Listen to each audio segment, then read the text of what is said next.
nabadoonnada wakiilada xisbiga gudoomiyaha taliyayaasha shacabweynaha reer Ceeldheer salaamu calaykum raxmatullahi wa barakaatuh salaam alaykum waa dhownahay waan kaga mahad celinaynaa sida quruxda badan ee aad noo soo dhaweyseen runtii Ceeldheer waa magaalo maartay dacaan oo qadiimiya dadkeeduna ay dad xadaaradeed yihiin aniga laftirkeeduna reer Ceeldheer aan hayo halkaana maartay reer awowgay ka soo jeedaan maartay iyada aniga aabbahay dhashay reer Ceeldheer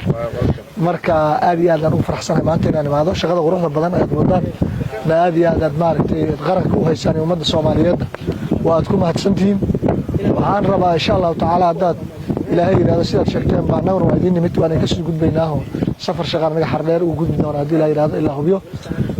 xildhibaano badan iyo wasiirro ina kulli waa idin qaarna waa idin soo socdaan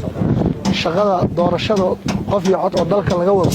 inaad dardar gelidaan la ka rabaa insha Allah taala si fiican u shaqaysaan waxaan u maleynayaa doorasho iyo dimuqraadiyad iyo deganaansho iyo nolol iyo maaragtay